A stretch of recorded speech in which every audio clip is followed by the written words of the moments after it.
আমরা যারা ক্যাপকাট দিয়ে ভিডিও এডিটিং করি তাদের জন্য একটা বড় দুঃসংবাদ হচ্ছে ক্যাপকাট থেকে যখন এডিটিং করি তখন শেষে আমরা কিন্তু লোগোটা ডিলিট করতে পারি।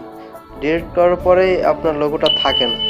তো এক্ষেত্রে লোগোটা ডিলিট করার পর এখন বর্তমানে লোগোটা থেকে যাচ্ছে যারা বর্তমানে ক্যাপকাট পুরো ইউজ করছেন। তো আজকে দেখব, চলুন আমরা ক্যাপকাটে ঢুকি, একটা ভিডিও নিব, সিলেক্ট করলাম। তো আপনারা দেখতেই পাচ্ছেন কর্নারে লোগোটা চলে আসছে। আমরা ভিডিও শেষে যে লোগোটা থাকে আমরা ওইটা ডিলিট করব। তো দেখতেই পাচ্ছেন ওই যে লোগোটা আমরা ডিলিট করছি, ভিডিও শেষে লোগোটা।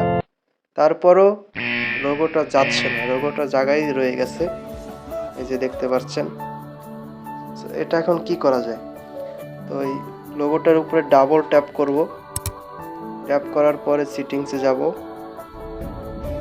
ক্যাপকাটে টিপ দিব, তারপর হাইডিংয়ে দেওয়ার পরে পুট অ্যাপ্লাই এখানে লেখা আসছে।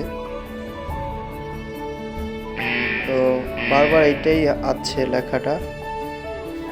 এখন এক্সপোর্ট করে দেখব এটা ভিডিওর লোগোটা আছে কিনা।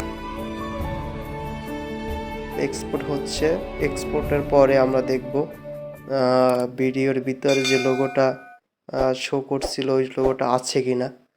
তো আপনার সাথেই থাকুন। তো ভিডিওটা সেভ হয়ে গেছে, এখন আপনারা দেখতে পাচ্ছেন লোগোটা যায় নাই, লোগোটা রয়েই গেছে। তো এটা একটা বড় সমস্যা, এই সমস্যার সমাধান এখন পর্যন্ত আসেনি। তো যারা ভিডিও এডিটিং করেন তাদের একটু ফেস করতে